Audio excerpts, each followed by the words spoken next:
Hello, everybody, and welcome to the OZone, live from Paris, France, where I am drinking wine and eating cheese. This is your host, Omar Miller. You can find me on Instagram at Omar Benson Miller, at Twitter at Omar Miller, and I'm here with my brother Terry, the Icons. Where can the people find you? EYECONZ, everywhere. They can find you all over, but there can be only one Highlander. We got a lot to cover today. Oh, man, what a big fight this past weekend. We got a new pound-for-pound list out. Want to talk about the Major League Baseball fight happening, jumping off. It's going down. It's not even summer yet, but it's getting hot up in San Francisco. We got another superstar injured. What is going on with all these injuries? We have the NBA Finals, and will it ever actually begin? Or is the 2017 season never ending?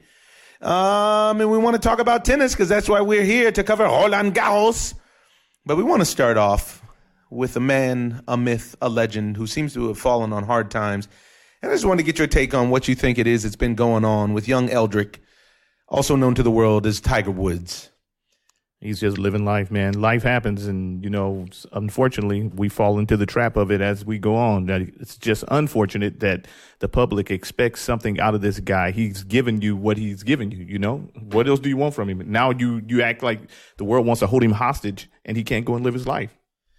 Well, I agree with that because it's got to be difficult to be a star on that level with that sort of status and magnitude where people are scrutinizing your every move and whatnot. It's very difficult to put your pinky finger to the moon. It's very hard. But what I'm finding is that this is, to me, somewhat of a version, less of him saying, I'm trying to live my life, so leave me alone, and a little bit more of maybe what we see on the other side of sports with Adrian Broner. I think there's a subtle cry for help going on. They said that the report came out and his DUI had nothing to do with alcohol. No, he was on his meds. And for me, I don't feel like the Broner situation. I feel like with him, he has a back problem and he's taking medicine and he just didn't know how the reaction to it. So, this could happen to anybody. So why is it that we think that Tiger Woods shouldn't be able to fall trap to it? I don't think that we think he shouldn't fall trap to it. I think everybody wants to have people who are on prescription drugs in excess not drive. I don't think it's about him whether or not he can fall victim to the fruits of the danger of prescription drugs. Those numbers are through the roof right now on opioid addiction. And you see the commercials about opioid-induced constipation, which sounds terrible, and all sorts of activities. But I think that with the Tiger Woods situation, if 10 years ago somebody would have told me, hey, you know what, in 10 years, all of the headlines that you see about Tiger Woods will have nothing to do with golf, it would have been very, very difficult to conceive, just digest. Oh, but he's getting old now anyway, so, you can't expect him to be on top forever. He's done his thing. I'm hearing a lot of excuses for Tiger's play. I can't roll with excuses for his play because... Well, his pay, he's had a bad back. He's had a bad back for a while now. He has. He's done his thing. Can anybody top what he's done in the past? That's a very good question, and it doesn't seem like they can, and that's part of the reason why nobody wants to let him go. Right. The other thing is you're watching him when he does try to play golf. He's not the same golfer, and it's always difficult to watch the legends fall from where they were at a certain height, and it goes back to reminding us all that we're all mere mortals, and it's a tricky situation. Because I don't think that when he started playing bad that it was a coincidence that it had to do with his personal life having some very rough hurdles. But I think that somehow or another that has translated and manifests itself in an inability to heal with his back. He's had several surgeries. I think that we have a problem in Western medicine, even though obviously Tiger Woods, you would think, would have access to the very top of the top. But I think we have a problem in Western medicine because we want to medicate the problem as opposed to actually fixing the problem. But there's no science to the back, so. Seems like it. Yeah. I've had several friends who've had back surgery, half of which who say, never do this, never allow anybody in your family to do this. And other ones who are like, man, if it wasn't for that back surgery, I wouldn't even be able to walk. Now, only half. Half and half. And sometimes the same 50-50. people. Yeah. Because sometimes people are like, hey, you know what? That surgery, don't ever let anybody have it. Then you see him 4 or 5 months later, like, man, that surgery was the best thing I ever did. I'm just, praise God, I don't have any problems with my back. And, man, and I don't want any. Don't start none. It won't be none. Mm-hmm. Yeah, because, what he's done is basically he set the standard so high that people just will not let him go. let him live his life. He has a back problem. He has wife and kids. He has the works. So what else do you want from him, fans? I mean, Tiger is giving you the Tiger. Now, what is his first name? Eldrick. Let Eldrick post. Eldrick, he wants to post, but he also wants to be involved in golf. And I think that's what it is that throws people off from time to time.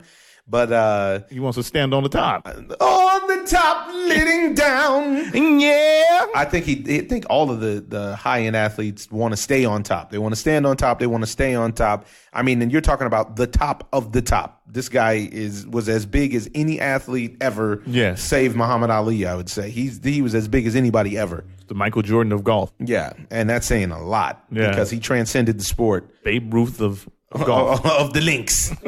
Yeah. So I think it's going to be interesting. I really hope that this prescription drug thing doesn't have a hold on him, because we've seen so many people fall victim to it over the past few years. Just so many heroes, Michael Jackson, Prince. We just saw Chris Cornell and so many singers and all sorts of people who are having problems because of drugs they either decided to dibble and dabble with, or drugs they were put on to fix a problem by a physician who then in turn didn't give them the proper information, and or they decided to change the dosage. Yeah, I feel like that's a little bit different with athletes, because the athletes pretty much are all on some kind of, preventive maintenance or some kind of anti-inflammatory or something like that. And I actually believe that he had an allergic reaction to it. I mean, so you're buying the story? Yeah, I'm buying it. I mean, because it's obviously it happened, but there's some things that we just can't prevent. Maybe he didn't know how he was going to react. It could have been his first time using it, and maybe he didn't know how he was going to react to it. You thought the doctor told you to eat it with some food or something, like take it with some food, and I did, and all of a sudden I'm wiggity away. Yeah, and all of a sudden I'm asleep at the steering wheel. Yeah, and I'm asleep at the steering wheel, and I don't really think that Tiger hasn't shown. He might have a problem with the babes, but he hasn't shown that he's irresponsible in life. He hasn't been that problem guy that goes out and gets into fights and. Actually, I saw Tiger at Roland Garros, and he actually was getting it in. I saw him fighting with Gail Monfils. Saber-tooth Tiger. Exactly. Yeah, no, that's a good point. I just hope that he heals up, whatever it is. I actually just hope his back heals up, whether or not he plays another round of golf ever in life. It sounds terrible to have a bad back, especially to be such a young man and such a stud. So it's a tough spot. Moving on, I want to talk about this mega fight that went down this weekend. We talked about it before in the OZone. We said it was going to be a great fight. We said it was going to be hard to call. We were split on who we were going to take. Icons went with Kell Brook, a great champion, and I rolled with young Earl Spence for what they call now strap season. And I think that there's an interesting thing that took place in the fight. Let's just go into the fight. It's a few days ago, but man, you could watch this fight right now if you haven't seen it, and you will be enthralled, because they came out from the word go. These were two A fighters.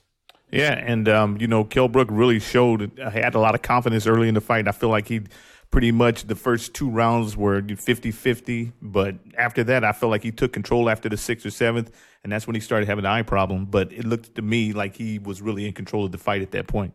I didn't feel like he took control after the 6th or the 7th. I felt like he took control from the 3rd to about the 7th. Yeah, well, man, I probably said that wrong, but he had control of the fight up until that point. He looked like the stronger guy. He was pushing him around. He was pushing him around. He was hitting him hard. Earl Spence showed a great chin.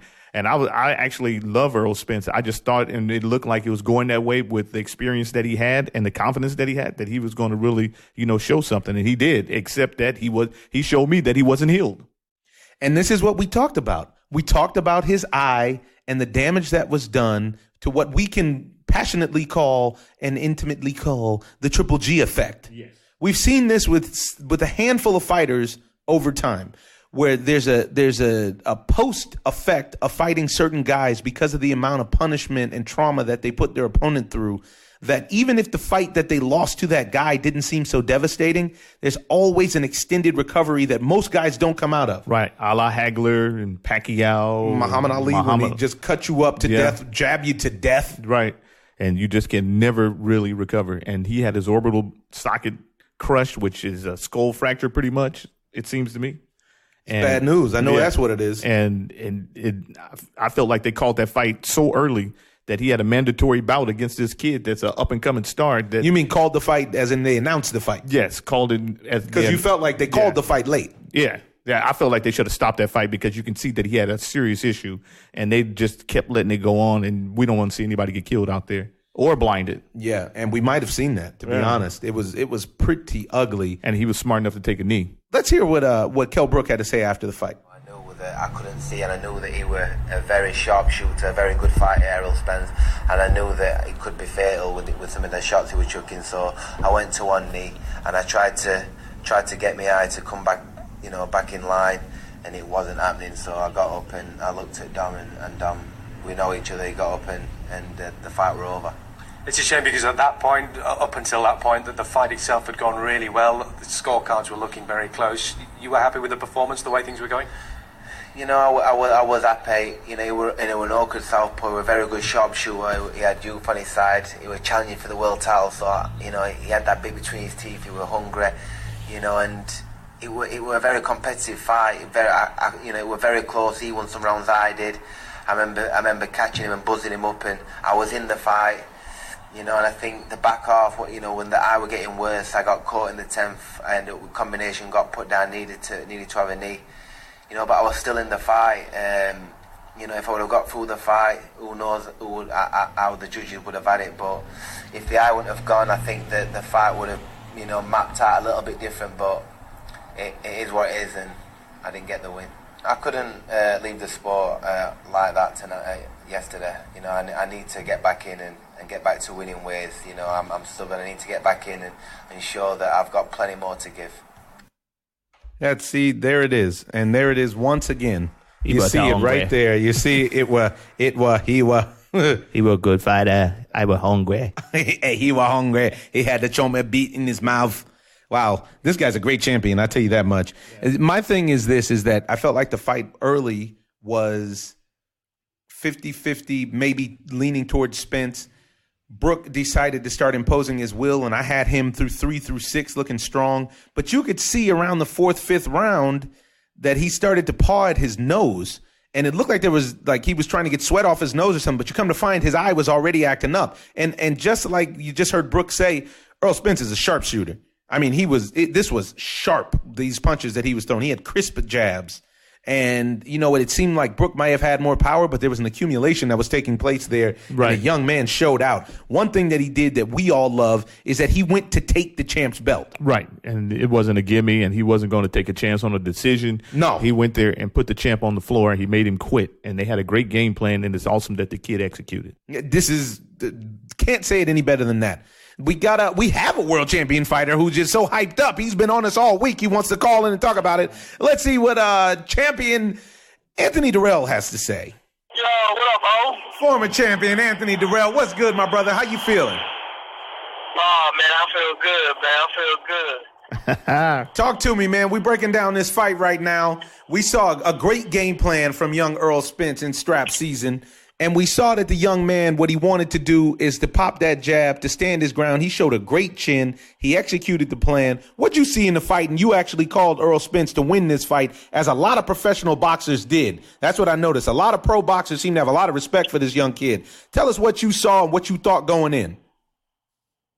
I knew he was going to win. I knew he had the condition to win, and people were saying he hasn't fought anybody, but he proved that he can demolish anybody with his last fight before him. And he's just a young champion, man. You can call him a young vet, basically. And he did his thing over there in the UK, definitely.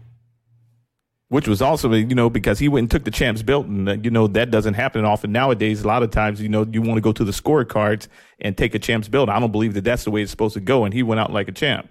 Kell Brook, that being. Right.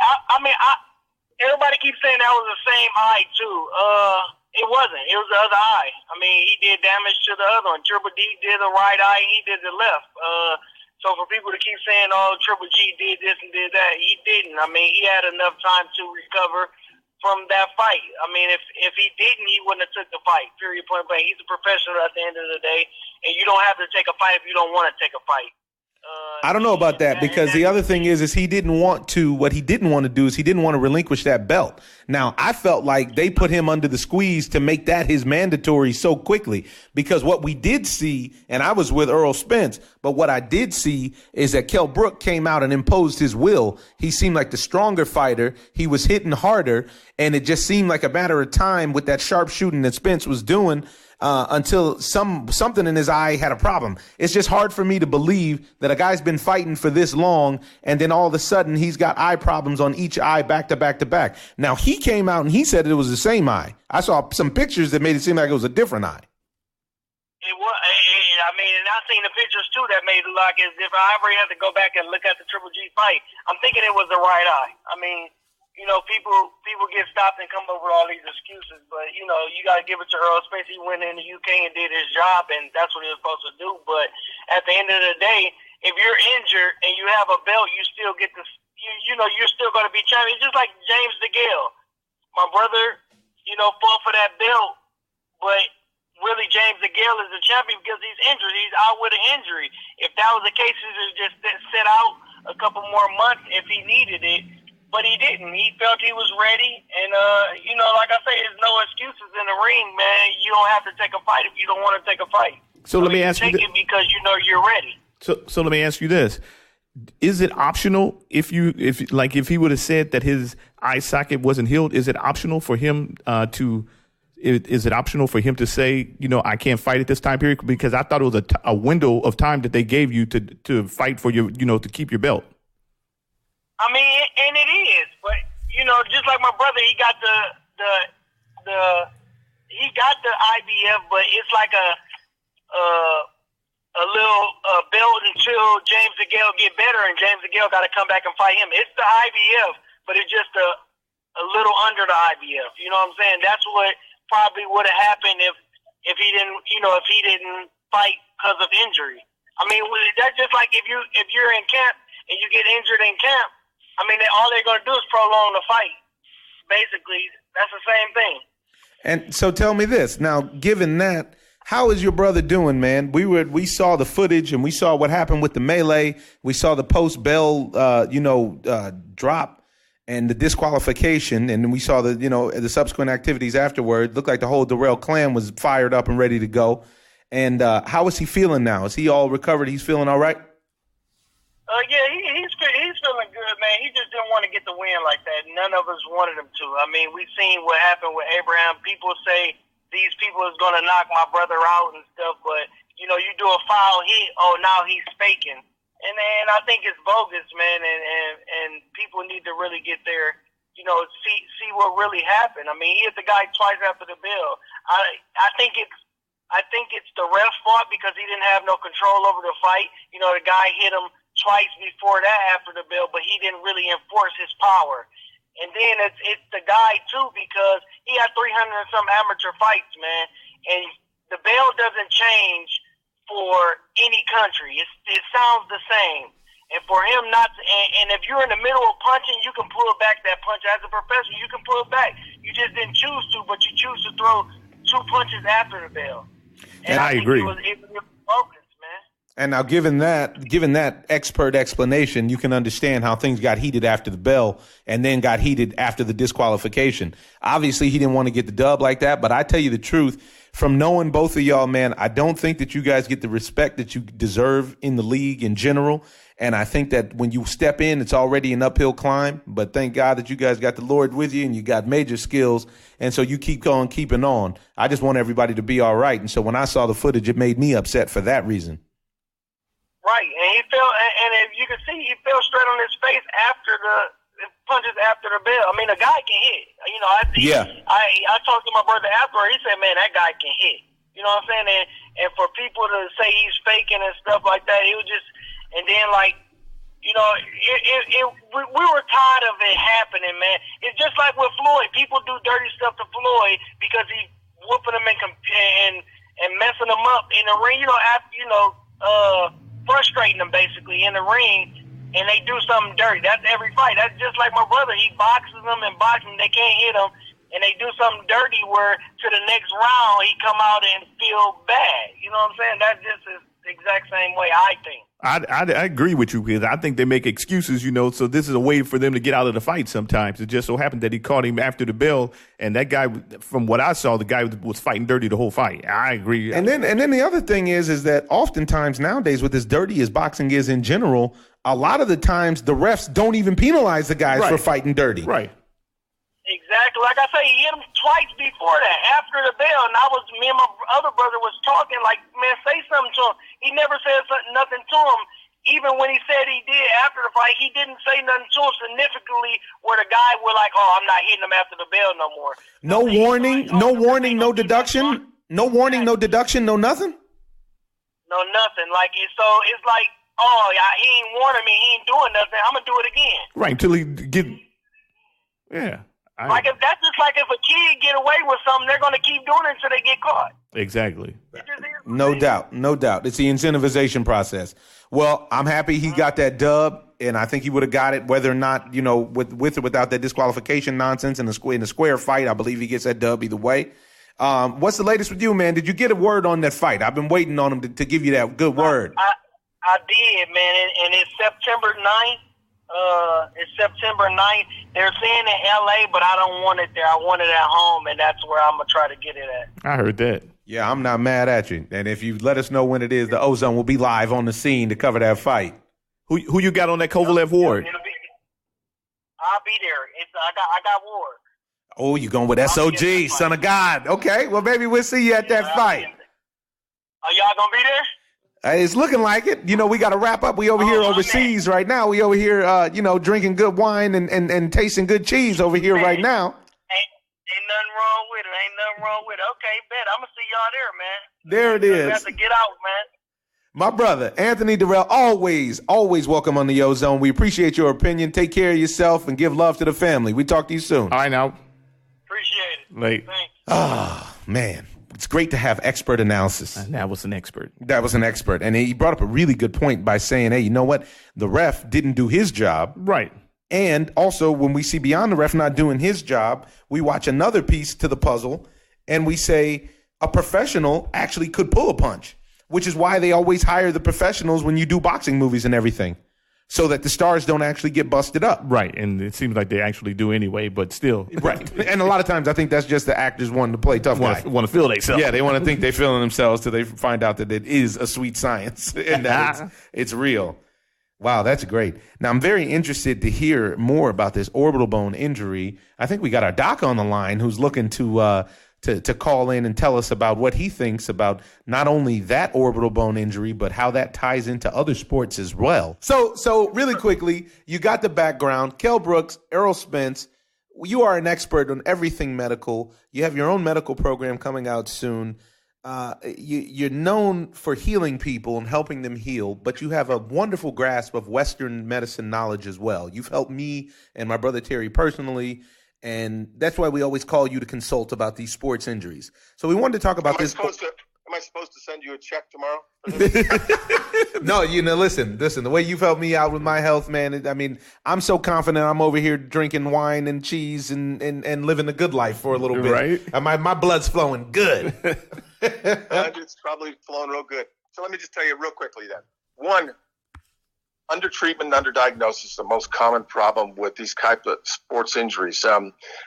We've had baseball players in the last couple of years that have actually had the same area fractured by, say, a fastball or what have you. And if they don't follow the instructions to the T, the particular thing is if it's a fracture, such as a blowout, you have a chance of getting blood behind the eye, blood inside the eye socket, which means ischemia or rotting of nerves or muscles. So vision changes are a huge problem. Number two is the doctors usually don't tell them with athletics because some of the sports doctors, they're supposed to get the patients back to fighting or playing, which causes further injuries. So overexertion, recurrent blows to it, high altitudes above 4,000 to 6,000 feet, coughing and sneezing, this will make it worse. But the worst part is if it's untreated, you can have the muscle trapped underneath the eye called the lateral rectus, and they slowly get vision problems. And then you can also get ischemic changes behind the retina, particularly around the optic nerve. And that, if it's not addressed and gets redamaged, you're talking about probably non-reversal of this. Now, Dr. Williams out of Seattle years ago, 30, 40 years ago, and I knew him. He came up with all the protocol. If it's not a fracture, you protect it. And I usually say 6 months to a year, unless your examination of the retina and the muscle shows that it's better. But if you don't continue to do exercising for it, everybody gets weakness in tracking, and they lose a good portion of the vision. So say you're a right-handed baseball player, get a fracture like that, don't treat it properly.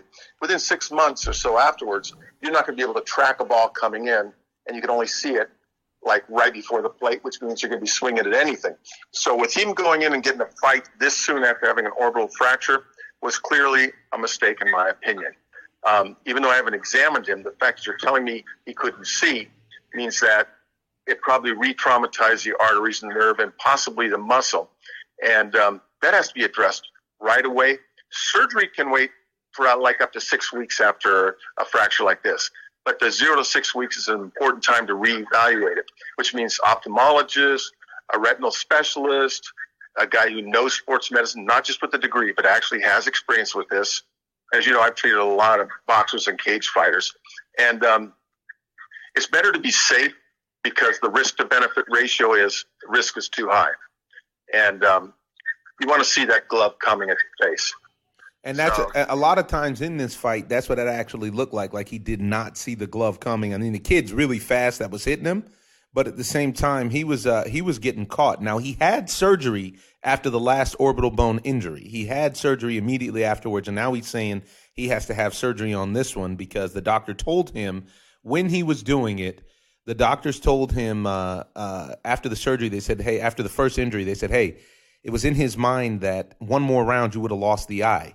So he took a knee this time and conceded his belt. But given that information that you're saying, it sounds like he probably shouldn't have been in there so quickly before he was fully healed. Yes, there's certain exercises called Williams exercises to improve the tracking post-op and other things you need to do and monitor, but re-injuring it, it puts him at a huge risk now.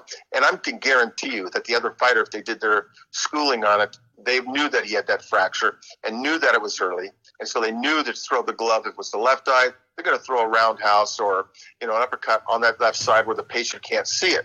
And if they, so you always got to know your opponent's injury so you know where the weaknesses are, and that's where you go, which is unfortunate in his case because I haven't seen him, but his visual changes are, he can form scarring in their cataracts, loss of the retina on the opposing side. A lot of stuff can happen. So that's kind of something you have to watch all the time. Unfortunately, athletes after their season, they don't do what you say and they go off and they party around the world or the country and they don't see their doctor or do the proper, treatment. Wait a minute. Are you talking about athletes or are you talking about the hosts of the OZone? Listen, Doc, we're coming in to see you soon, we promise.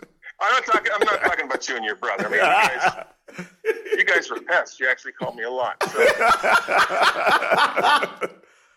And you almost do 25% of what I say. Almost. That's a good. That's and a we good still percentage. feel great. Yeah, that's how good of a doctor you are. You good patients. But it's those types of injuries. You want to not go to team doctors or the ones that your what do you call agent has you do or your trainer because they want you to get back in there so they all get paid. You literally have to think of the patient as a high risk and then treat them from that way forward and just keep reevaluating. There's not a lot of chance for seizures, but they get hit more towards the temple portion of that arch around the eye. Then they usually 3 to 5 years, you got to watch them for small seizure disorders too. So there's a lot of risks with that. Well, yeah, and this guy, he still wants to fight, and I personally I don't feel that it's a good idea because if both of those guys, he needs to be seen by somebody that has a lot of experience with that, but not just somebody that's just an eye specialist, but somebody that knows these types of traumas and what you have to make them do. If they don't do what you say, me in my office, I kick them out. If they don't do what I say, God bless you, and I hope someday you can at least learn to wipe your nose. At this point, if I saw him, I'd probably tell him, this is where we need an MRI or CAT scan. Follow the sinuses, make sure you don't get an infection. Don't blow your nose. Don't go up in altitudes. Being in a plane, since the altitude adjusted, it's probably not too bad. But where you land, you go to Denver and you land a mile high and you've got a blowout fracture in your eye, don't do it. Stay as low as you can. Follow up with exercises, which he should be doing right now. There's all kinds of stuff to do. Wow. Yeah, that's great information. That's great intel, Doc. We really appreciate your expertise, even if we act like we don't listen all the time. We listen. We listen. We talk about you. We love you. You are a family member in the OZone, and your expertise is always welcome, both personally and professionally. Well, anytime you need me, let me know. But next time you have to fly me to Europe and show me that. Well, we got to keep you alive forever, so I don't know about this wine and cheese for you. I have no medical issues. Well, praise God for that. Last question I got for you. I don't know if you've been following or not, but who do you got in these basketball finals? The Golden State Warriors with Steph Curry and Kevin Durant, or the Cleveland Cavaliers with LeBron James and Kyrie Irving? Well, Cleveland, if they overwork LeBron, they'll win. But I think Golden State's going to take it. Oh. They're well-rounded, less injuries. LeBron, I hate to say it, but they use him so much that he's going to wear down and probably have an injury if this thing goes 7. Wow. Interesting. He's played logged more minutes this season than anybody else in the league. And they haven't won a game without him. Yeah. Watch his right knee and his right lateral ankle because it's kind of weak when he turns. So if he blows it out, If he blows it out, then we think you got a sniper in the arena. But, Doc, always a pleasure. Appreciate you, and we'll catch you soon. Yeah. Going to keep on moving. Talk about this situation that's going down with the pound-for-pound list. Have you peeped out the pound-for-pound list recently? I haven't. Who's up there now? Well, there's been some moves because now we finally see Earl Spence making an appearance on the list. That's crazy. He wasn't even on there? Come on, man. And I mean, it wasn't like Earl Spence was some kind of jive turkey. Right.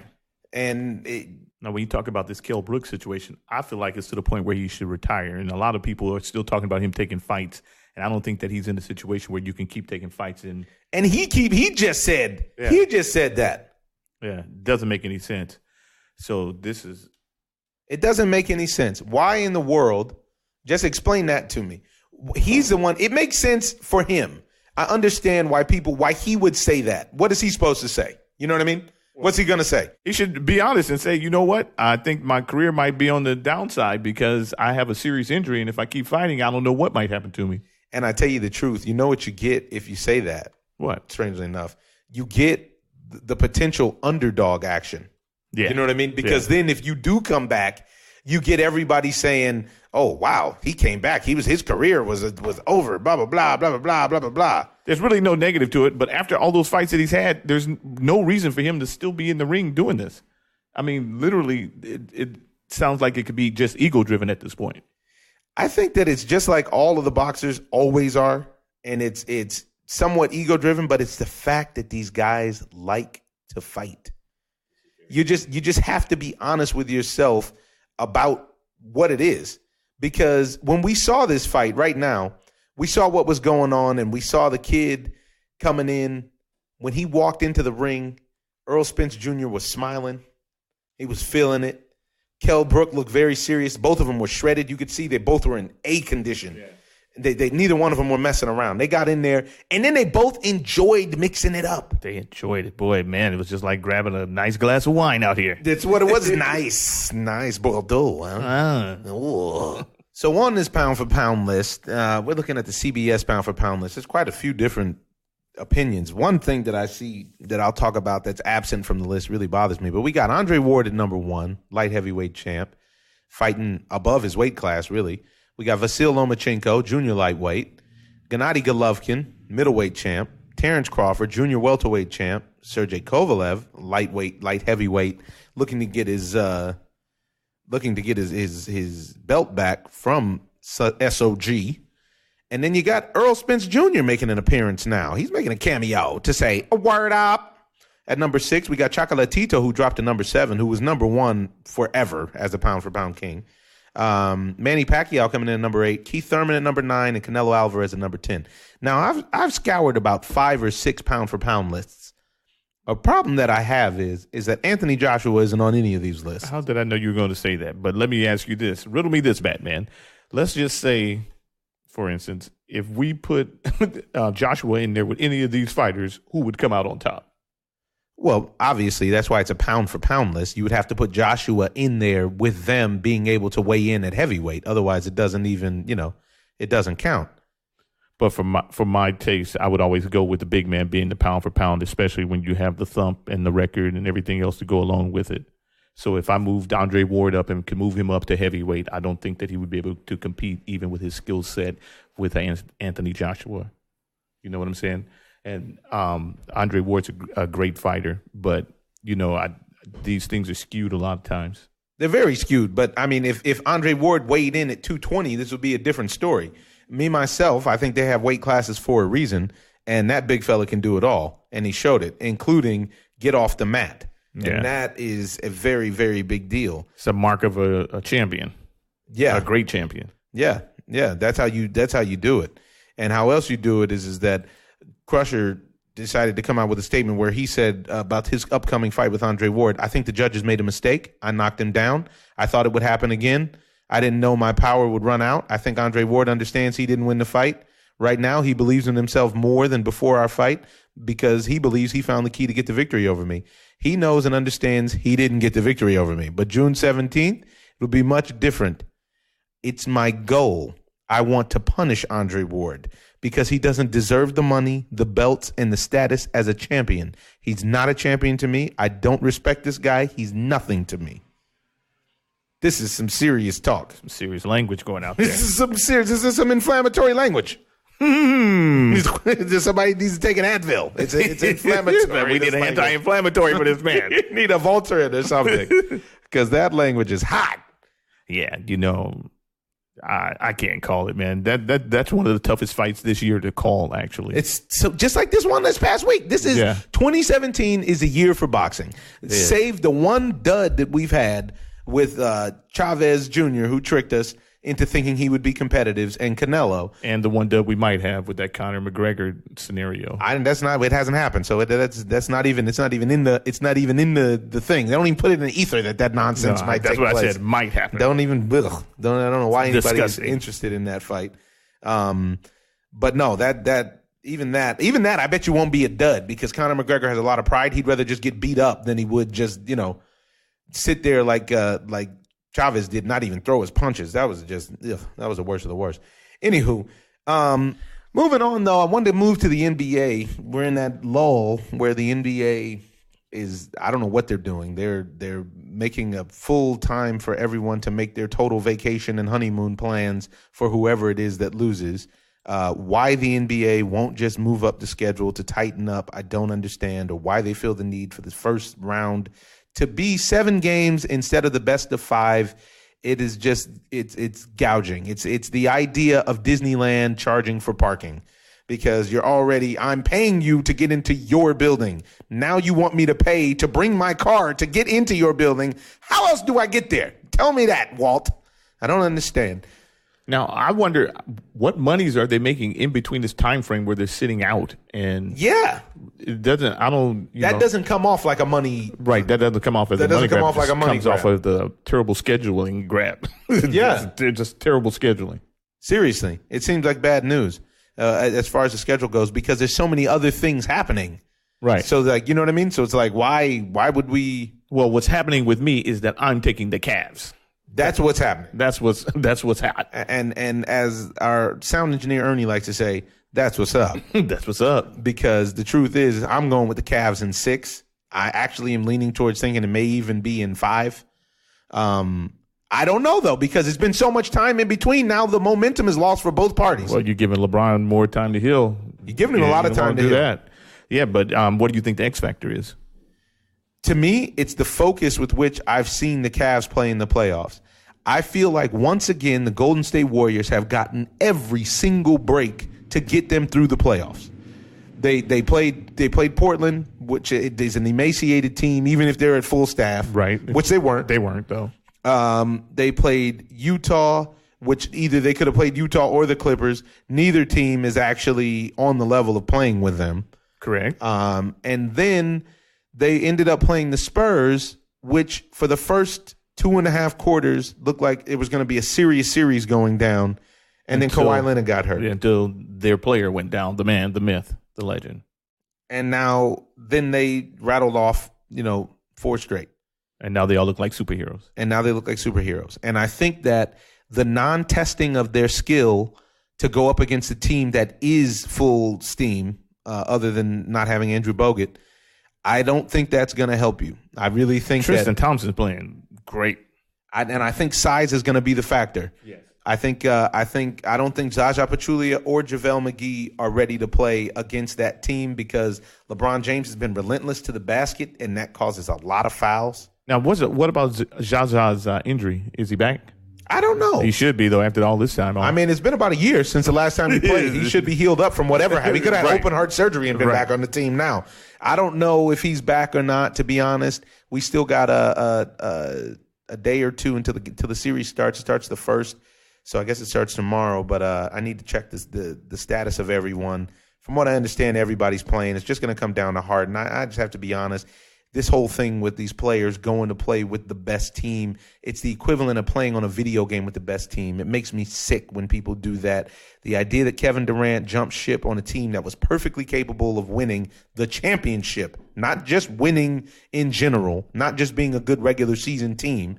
They actually, in my opinion, had a better chance of beating the Cavs last year than the Golden State Warriors did.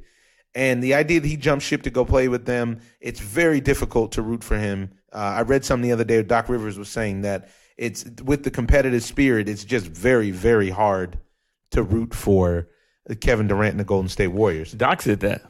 They made it tough. Yeah, Doc said it. With the voice. Yeah, he said it. And it's very, I don't know. It's just not my style of thing. You know, maybe it is for somebody else, but it's just not for me. It's a new era. You know, you want to make it easy all the time. That's what it's like. Yeah. It's like you want the social media version. You want the highlight reel version. I feel like they don't have enough in the tank as far as with that bench. That bench is nice. They're bringing off a couple of young kids like McCaw and Clark, but I don't think that's going to be enough because the Cavs bring off winners. KG vets. Yeah, KG vets. These guys are rookies that they're bringing off the bench, and that's not the same as bringing off Deron Williams, you know, and players like that. Come on, man. Kyle Korver was rusty this last go-around, but with them breaking down the defense like that and kicking it out to a sharpshooter, you know, you can match them. I think the other thing that helps this week of rest comes into play is that the guy like Kyle Korver, who's not the most athletic guy in the world and who may actually have been playing poor in the postseason just because of his fatigue, has a whole week to get his legs back together, and for a shooter, that's a big deal. Well, we can say the same thing about Kevin Durant because I don't feel like he's built for the long haul as well because he's a really thin guy and his muscle mass. I feel like at the end of the season, especially a long season like this, you might need a little bit extra to get over the hump. And I don't know if he has that because you see him get tired at the end of a lot of games, and that's really seems like to be his bugaboo. It seems like it. It seems like it's a very serious injury. The other thing's going down pertaining to this series that seems to have taken place from a mega Golden State Warriors fan is that there was some graffiti at King James House in Los Angeles. Yeah, that's terrible. It's absolutely terrible, guys. We got to stop this nonsense. We have to stop the nonsense. So somebody thought it was cool to go. They found out where LeBron James lives. They went to his house and they spray painted the word nigger on his gate. You feel good now? You feel like a champ? Does that make you think that Golden State has a better chance? Because if that's your logic, he's playing against a bunch of other people of color that you derogatorily choose to call negros. That isn't cool, you know? And I don't understand what it is that people have, and it's just gotten worse and worse since the election season of last year. It has never abated. And now the situation, you're talking about a guy, they covered it up. You could do this 1,000 times in a row. He has enough money and enough goodwill that somebody's going to cover it up every time, meathead. And he wasn't even there. And who comes up with a game plan like that? Weak game plan. Yeah, a terrible game plan. So obvious. No subtlety in your work. Yeah, and this should throw him off his game, I guess. And, you know, and it doesn't even, you know, who knows? It probably doesn't. A meathead like this doesn't have to do anything with sports. It just has to do with the fact that he's a jerk and that they decided that this is what they wanted to do. I think that, I think it's nonsense. It's foolishness. And hopefully for us Cavs fans over here, it's just fuel to the fire for King James to dominate and take his place on the Mount Rushmore of NBA champions with one more championship run. Right. He's breaking records every game he plays. Every game. Yeah. I think he's breaking one of Magic's next time. I don't know which one it is. He's supposed to be breaking one record. I'm serious. He's supposed to be breaking one Magic Johnson's record. It's probably one of the last ones, I guess, for somebody who's been playing in the playoffs and finals this much. And normally I would say, you know what, they changed the amount of games that they play, so maybe that's why. But in his situation, when you go to the finals 7 years in a row, it doesn't matter if you were playing 3-game series, it would still work. It would still work. And truth be told, a lot of his series end up being sweeps because his games, because of the way that his squad goes. Right. And we're talking about a guy who could play in any era. Do you feel like Kevin Durant could have played in any era? I mean, Kevin Durant's pretty good. I do think he could have played in any era. I don't know if he would be a superstar like he is. Right. But I think whenever you have the 7-footer that can shoot from half court, you're going to be able to play. I know, but they were so physical back in the day. They were physical. But, I mean, he's got it all. Every now and then you see him put it all together, and he hits you, he rattles off 12 points in a row, couple to the rack where he takes off from the free throw line and dunks on somebody. Then he pulls up from just in front of the half court marker. He's got it all. I just question the young man's heart because it doesn't seem like it matters enough to him. Truth be told, to me, he's one step away from joining the all-rich team. And I don't know. I don't want to put him on there. I got space for him. You got space for him? Yeah, I got space for him. How many are on that roster? I don't know. It's an open-ended roster. We shuffle people as per we have to evaluate your abilities and status every go around, and that's how we know. That's how we know whether or not you get to stay on all rich. Staying in the NBA, though, I want to talk about the situation with LeVar Ball again. Yeah. We're back with LeVar Ball. The word has come out that Nike, Adidas, Under Armour, all of them wanted to offer Lonzo Ball about $10 million for shoe endorsements. And he said no because, as we know, he's looking for $3 billion for a big baller brand. One for each son. $1 One billion. for each son. And he's catching a lot of flack about this, as he's also catching a lot of flack about the way that he spoke to his AAU team. What do you got with that? Well, they're going hard on him because he went hard on his players. But this is this new era of everybody gets a first place trophy. And I don't think that it really works that well in real life because it's all right for your kids to be, to put a little pressure on them in a situation if you want them to move to the next level. Obviously, he knows what he's doing because his kids are actually being productive and winning. And going to the next level. And going to the next level. So if you don't want your kids to be reprimanded or said anything to, or if you don't like the way that he's coaching, don't be a part of his organization.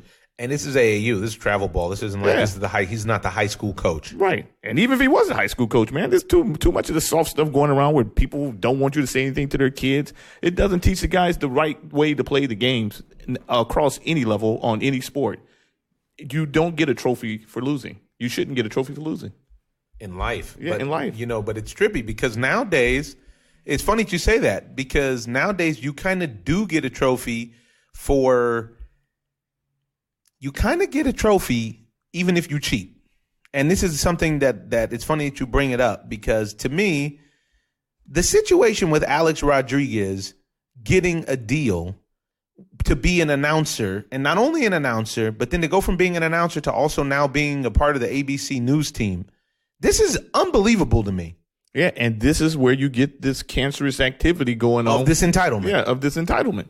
Because Alex Rodriguez is being rewarded for the wrongdoings that he got 20 years. Yeah. 20 years of juicing in the major leagues, and you giving him love. He finally clutched up. One season is the only time I cannot front. In the postseason in 2009, Alex Rodriguez, it seemed like it was Kate Hudson that he was going out with at the time that got his mind right. Carried the team. Alex Rodriguez carried the team along with A.J. Burnett, but CeCe Sabathia had gotten them to that point. And him and always the cap, Derek Jeter, they got it done. They got that ring. But other than that, I think that he played almost 20 years in the show or something like that. Yeah. And he never clutched up. He had a bunch of inflated numbers that during the regular season, he was one of the best players in baseball, always. And whenever the clutch showed up, he could never pop his clutch. Never, ever. I don't care what anybody tells me. Alex Rodriguez 5-speed. It doesn't have it. He stopped at 4. He was always in high gear. He had the geared up rear end. He could never cool out and actually just glide on the freeway. Whenever it came time for push to come to shove, Alex Rodriguez did not have it. He had it one time. Well, now he does have it. Now he not only does he have the bread, now he has the pedestal of being a role model once again. I just hope that he does the right thing. I hope that this go around, now that he's got a fifth chance, this go around, maybe he can actually be something positive without the scandal. I'm no Boy Scout. I'm not the best person in the world, But the idea that society has devolved into this place where you get caught cheating over and over and over again. You don't even really apologize. You get caught again after that, and then they have to push you out of the league.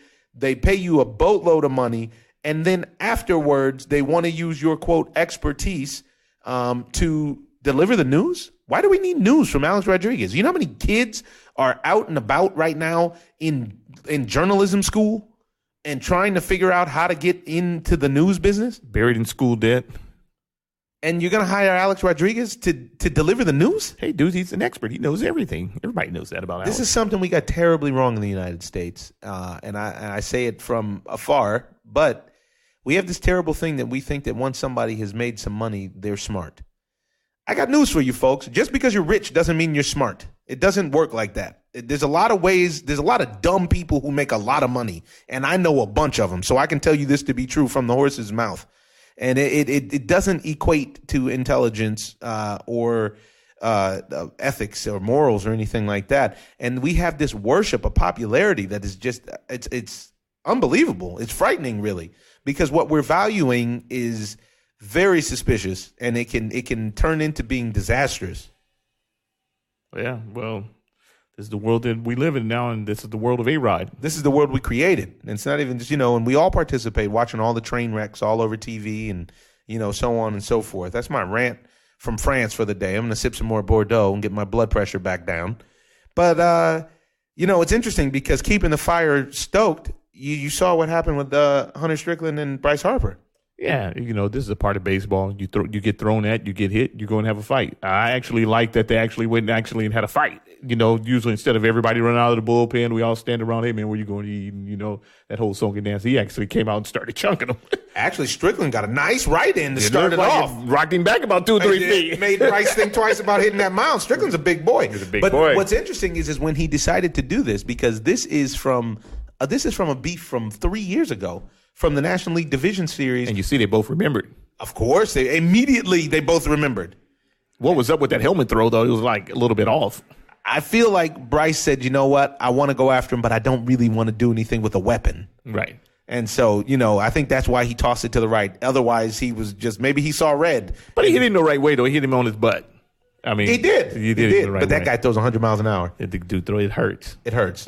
It hurts. And you got a guy like Bryce Harper, who's the leading vote getter in the major leagues right now. Yeah, that is not time for him to take off. It's literally a tough pill to swallow. It's seriously, it's bad news. That's a serious dose he took, and that bad blood brews for a little while, and then pretty soon you get it out of your system. So now you're building a great rivalry for the future, probably. Right. The Giants actually, if they can get their act together, will actually contend and probably go against Washington. And they're probably one of the only teams in the National League, once they get their act completely together, that can compete with them. Maybe it's like 4 teams in all of National League that can play against them. Yeah, I like to see the masculinity back, to be honest. I'm not much for major violence, but I think you're not for soft sports. I like that sort of aggression. I don't mind a nice soft sport. I mean, I'm here to watch tennis, so it's not, it's not like there's no contact in tennis. Mm-hmm. But that's a part of the game. And one thing that's happening with the game of baseball that's terrible is they keep changing all the rules, and ultimately the changing of all of these rules is the problem. Yeah, just like Mike Trout getting hurt, sliding head first, because there's something impossible that you're trying to do is to get this dude to run full speed, slide into second or third, and then stop on a dime on the bag. Dime. The guy's running 4.5, 4.6. And he's supposed to grab this bag, hook it, and stop. And that's what he tried to do, and he tore up his thumb and his wrist. And you're going to see more of that because it's literally, now why would it that we would make it so that you can have a clear path to home plate, and then you can block all the bags, or you can keep this tag on me for another second or two. After you touch the home base, after you touch the home plate, it's over. The play is over. I touch home, I'm safe. I don't have to stay on home plate. Right, I don't have to stay on the home plate. So it should. I watched a play the other day where against the Reds, where Nolan Arenado actually took a bag. He either stole third or he was going for a triple. And the third baseman stepped on actually cleated his hand. So he pulled his hand off the bag and he kept the tag on him, at which point they called him out on a review. Yeah, it's terrible. What's he supposed to do? He's supposed to get a spike in his hand? So basically, baseball needs to work on these rules because the rule changes that they have are getting the players injured at this point. getting players injured. Meanwhile, the Houston Astros have caught fire. Yeah, They've caught fire. They're the best team in baseball. They've won 6 straight. These guys are serious. You got a nice mix between that youth and veteran players, and they're dealing. Yeah, I mean, their pitchers are dealing. Even a guy like Mike Friars is out there dealing. Yeah, but they just got demoted. Yeah, but that's all right. He's dealing when he's up. Yeah, he's gonna. What they put him in the bullpen, so he should get his life back. Long relief or whatever. They're bringing up some more kids, some more backup. So the Astros are real. Astros are real. Cubs stinking up the joint. I think that the Cubs have the mark on their back, though. So teams are after them. Teams are after them for sure, but that doesn't excuse you for losing 5 straight and 2 out of 2 to the San Diego Padres of all teams. But the Dodgers have taken over sole possession of first place. Yeah. They're no longer the third best team in the West. And this is a very interesting thing because once the Dodgers gets hot, which they have done by winning 6 straight, when you get hot and you get out in front with a guy like Clayton Kershaw, you can stretch it out. And he's not even pitching well right now. Yeah. Yeah, him and John Lester had a slugfest the other day. Yeah, but Alex Wood just got hurt. They're dependent on Brandon McCarthy and Rich Hill, and I don't think that Rich Hill with his eternal. Hyun Jin Ryu just got back. Yeah, that means nothing. And Rich Hill with his Tell us how you really feel about him. Eternal blister. I don't think that's going to make he'll last probably 2 more starts. Then he'll have to go back on the 10-day as well to nurse that blister. And it seems like Boston's finally woken up. They're 7-3 out of their last 10. They're in second place, and the Yankees, with that youth movement, just keep chugging on. The Yankees seem like they're following a very similar blueprint to the Houston Astros with the youth movement as well as veterans mix, like a Matt Holliday. Mm-hmm. But not only, I actually, in the head-to-head, even though Houston has a much better record, I would go with the Yankees because the Yankees have that lockdown bullpen. And the other thing that they have is, at times, the Yankee starters completely deal. Lou Severino dealt last night against the Baltimore Orioles. I'm all Astros because the Astros can do the same thing they can, and they can bop 1 through 9. And they can bop, but they don't. Problem I have is I don't like the backside. I don't trust Ken Giles still. Well, you don't trust him, but he's the real deal. And then you have Davinsky out there. He's like one of the best relievers in baseball right now. Davinsky's really good. Yeah, and you move Friars to the bullpen, which would help him out because he's used to being a reliever, and that's one of the things you do when you get older. You become a reliever, and he understands the game, so you just need somebody to eat a couple of innings up. He can do that for you, so it should be – the Astros are real. The Astros are – I'm not saying that they're not. And they already went into Yankees' house and gave them the business too. Did. But that was a few weeks ago. We've changed. We've matured. Maturation. I'm just hoping that we can get Aroldis Chapman back sooner than later, and that'll be an interesting thing to happen. Another interesting thing, what we're out here for is the French Open, and we saw a totally and completely beautiful thing happen today for USA Tennis. First and foremost, we see that somebody that we met that was a very nice young lady. She had an unfortunate thing happen with a fan who lost his mind. It's Petra Kvitkova made it back on the court, and she was playing Roland Garros, and that's a very, very big deal. Doesn't seem like it's that, big of a thing because she's already a world-class player. But after a guy broke into her house, stabbed her, I think that it made a lot of she caught a lot of goodwill from people who wanted to see her succeed, and her getting back. This is her first time getting back. This was great. She won her first match. Yeah, and then she lost. But that's okay. She's not looking anywhere but forward. Been a lot of upsets at this tournament already. The local favorite, Jo Wilfried Tsonga, is out. Yeah. On the women's side, world number 1, Angelique Kerber is out. There's been a lot of upsets. I'm very interested to see what the marriage of Andre Agassi and Novak Djokovic is going to produce. As of right now, it's producing absolute and total dominance. World dominance. Yes, world dominance. But we saw something beautiful happen today, and we were actually there for it. And let's play a clip from it. This is from Steve Johnson. He is an American, 27-year-old, and he just won a big match, and then we're going to hear about why it was such a big match. Steve, coming off a unbelievable battle, obviously an emotional win on many levels. You want to try and articulate your reaction as best you can? Are we in a place to do that? No, I just miss my dad, I wish he was following along. I know he is from upstairs, but it's just so emotional. It's hard to describe. I just knew he was looking down on me on that last point and, gave me the strength to finish it off. And, yeah, it's just... Usually you play 4 hours. We ask how you're doing physically. I feel like now we need to ask how this is all going to go down emotionally. Physically I'm okay. Emotionally I'm a mess. So I just know this is what he always taught me to just be a fighter, be a competitor. So that's what I'm gonna do day in and day out, and just that's the only thing I can do. I think tennis fans all realize the backstory here, but just in a vacuum, this was a tremendous battle, a tremendous tennis match. You won the first set, lost the third, down a break in the fourth, some controversy. How'd you pull this one out, just in tennis terms? I just, tried to stay as calm as possible. Just happy to win the last point, and yeah, it's hard to put into words right now, but I'm just glad to get through it. He's a great player. You were an unparalleled college player. This really seemed to have a college atmosphere. You could hear the noise from other courts. You had Croatians on one side, Americans on the other. Did you draw on that experience winning a match like this? It's what makes tennis fun. You got great fans, great people. This is a fun place to play. So, just glad to get through and try and regroup for the next one. Thanks. Congrats. Good luck to you. Thanks, Steve. And you get to see right there, the backstory is Steve Johnson, his father was his coach. And his father just passed away unexpectedly at 58 years old. And this is the biggest tournament that he's ever played in. And, he was open and saying that the last 2 weeks of tennis haven't been about tennis for him. And this is his first match at a major since the sudden passing of his father. And his father was his coach, and he was with him all the time. It's just a really emotional thing. And then the guy actually went through a 5-setter early. And so in the States, everybody's really rooting for this kid, and I hope he does well, too. It's really, really tough. His father was young, right? 58. Yeah. Yeah, really young. Does it say what he passed from? No, it didn't say. But it's just beautiful to see people being able to get themselves, you get to see the highs and the lows of life and what that means when it comes to sports, how that relates. And it's an incredible thing. Absolutely, positively incredible thing to watch.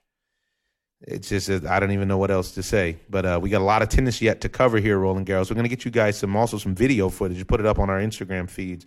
But that'll be next week when we get to watch a little bit more tennis and, sneak some shots in there for you. I think that there's one thing I wanted to talk about, one final thing, and it's that thing that you brought up, which is the kid. There's a kid out who just broke the world record for a 4-minute mile, the youngest kid ever. Right. He broke I don't know what the record was, but he broke the record, or he was just the youngest kid? He was the youngest kid to ever run that mile under a certain period of time. Wow. I knew some fast kids in my time. So that's very interesting. You got his name over there? There it is. We found it. 16-year-old Jacob Ingebrigtsen becomes the youngest ever to break the 4-minute mile, 16 years old. Man, he doesn't look like he's 16. He looks older. Euro style. We need to check his ID. I want to see. I want to make sure. Well, folks, thanks for rocking with us on the OZone. It's always a pleasure to entertain you and to vent and to give you our perspective. It's unfair and partial sports. It's what we think about the world, what we think it is, and what we think it should be.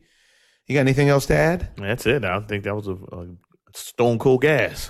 It's the Stone Groove. We will see all of you party people on the next Soul Train Ozone line. The Ozone Zone. So listen. I'm going to leave you with a quote since we're here in Paris, the city of light, the city of love. It is, love is a friendship that has caught fire. It is quiet understanding, mutual confidence, sharing, and forgiving. It is loyalty through good and bad times. It settles for less than perfection and makes allowances for human weaknesses. Sherman Landers, folks, enjoy yourselves, live, love, be one with one another. Ozone.